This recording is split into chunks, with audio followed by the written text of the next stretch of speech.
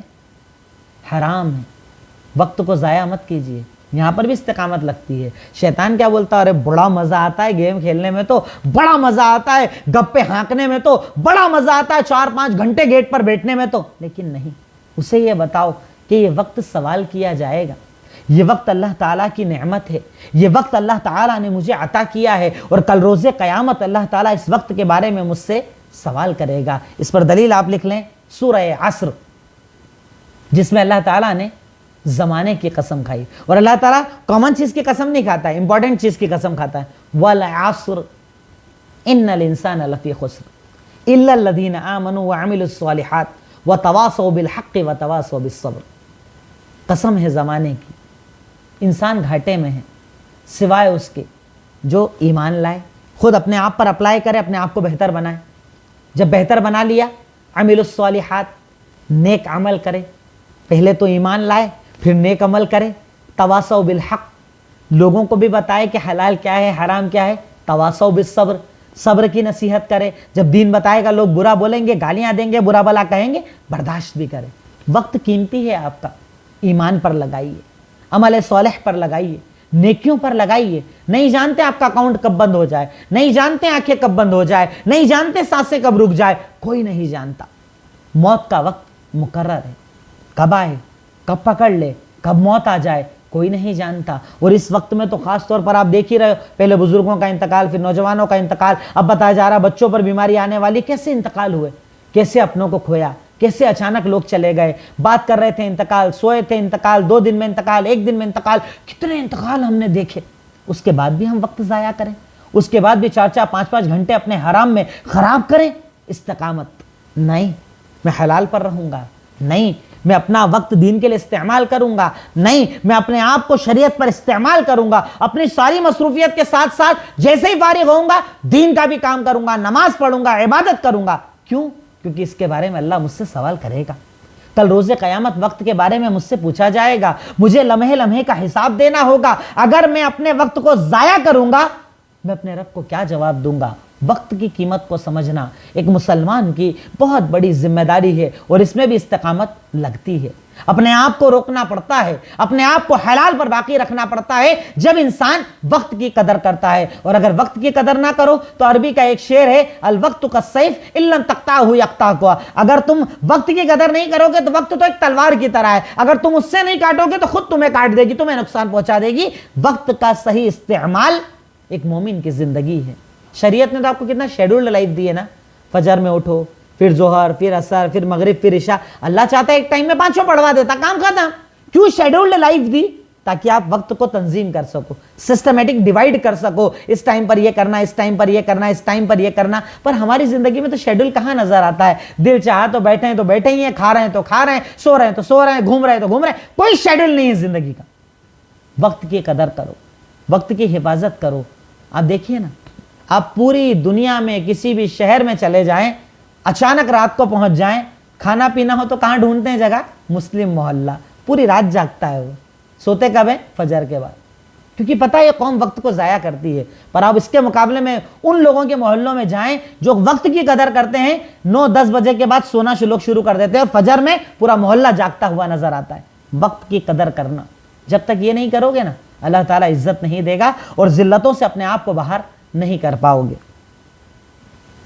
آخری مثال، عبادت کی پابندی، عبادات کی پابندی، چاہے وہ کوئی بھی عبادت ہو، نماز، روزہ، زکوٰۃ، حج، قرآن کی تلاوت، نیکی کا کام، صدقہ، خیرات۔ عبادت مطلب آپ جانتے ہیں عبادت ہر نیکی اس میں آ گئی، ہر نیکی، اس کے لیے وقت نکالنا۔